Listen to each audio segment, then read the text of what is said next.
থাকে। আসলে আমাদের মাননীয় প্রধানমন্ত্রীর নির্দেশনা অনুযায়ী আগস্ট মাসেই আমরা খুব চেষ্টা করছি হাসপাতালটা চালু করার জন্য।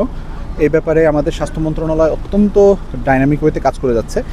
আপনি যেটা প্রশ্ন করেছেন যে শেরেবাংলা মেডিকেল কলেজ হাসপাতালের পাশাপাশি শিশু চিকিৎসায় কতখানি এগিয়ে যাবে, অবশ্যই এগিয়ে যাবে। কারণ আমাদের শেরেবাংলা মেডিকেল কলেজ হাসপাতালে আপনারা জানেন যে মাত্র 70টা শিশু বেড আছে, তার এগেনস্টে রোগী ভর্তি থাকে প্রতিদিনই 700-800, অর্থাৎ ধারণ ক্ষমতার প্রায় 10 গুণ।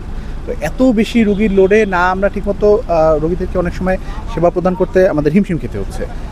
তো এটা যদি আমাদেরকে এই অবস্থা থেকে উত্তরণ করতে হলে আমাদের অবশ্যই একটা বিকল্প স্থাপনা দরকার ছিল। তো সেই স্থাপনা হিসাবে এটা যদি প্রপারলি চালু করা যায়, কিন্তু সমস্যা হচ্ছে এখানে শুধু স্থাপনা ছাড়া আসলে আর কিছু ছিল না।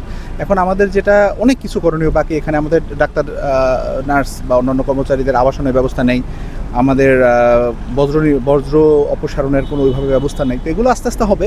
আমাদের বর্তমানে এই যে আপনি অবকাঠামো দেখছেন, এরকম বাংলাদেশের 6টি অবকাঠামো আছে, 6টি বিভাগীয় শহরে। এবং আপনি সঠিকভাবেই বলেছেন, এগুলো অনেক আগেই হাসপাতাল হিসাবে এগুলো চালু হওয়ার কথা ছিল। কিন্তু বিগত সরকারগুলো তারা অবকাঠামো নির্মাণের ক্ষেত্রে যতটা যত্নবান ছিল, এগুলোকে কিভাবে ব্যবহার করে মানুষের চিকিৎসার সেবা দেওয়া যায়, এই কাজে তাদের যথেষ্ট আমার মনে হয় যে গাফিলতি ছিল। আমরা অতীতের দিকে আমরা যেতে চাই না, আমরা সামনে এগোতে চাই। আমরা সিদ্ধান্ত নিয়েছি, আমাদের মাননীয় প্রধানমন্ত্রী তারেক রহমান উনি আমাদেরকে নির্দেশ দিয়েছেন, এই 6টি বিভাগীয় শহরে 6টি শিশু হাসপাতাল অনতিবিলম্বে আমাদেরকে এগুলোকে ফাংশনাল করতে হবে।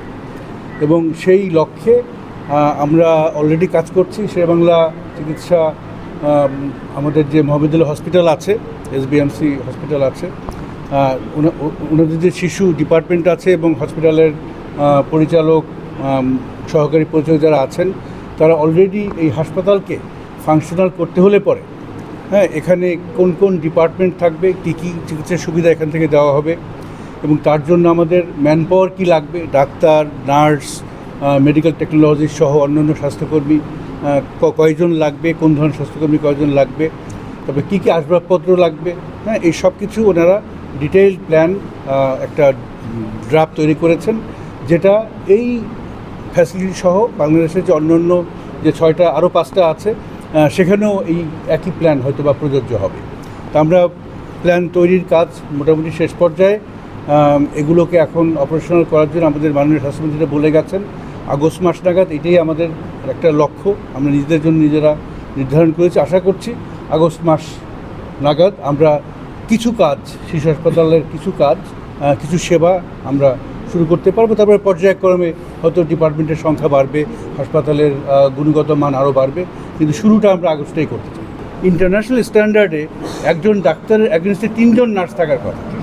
আমাদের দেশে একজন ডাক্তারের অ্যাগেনস্টে 0.7 সামথিং নার্স, একজনেরও কম নার্স, যার ফলে একজন নার্সের যে সেবাটা তার দেওয়ার কথা, এত স্বল্প নাম্বারে থাকার জন্য সেই সেবাটা নার্সরা দিতে পারে না।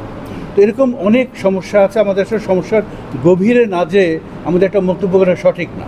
আমার মনে হয় যে আমি কয়েকদিন আগে শেরেবাংলা চিকিৎসা মহাবিদ্যালয় হাসপাতালে গিয়েছিলাম, সেখানে আমি যে কন্ডিশনটা দেখলাম, আমি মিজলস ওয়ার্ডে গিয়েছিলাম, এই মিজলস ওয়ার্ডে 70 জন রোগী থাকার কথা, সেখানে আমি যেদিন গিয়েছিলাম ওদিন ছিল 845 জন।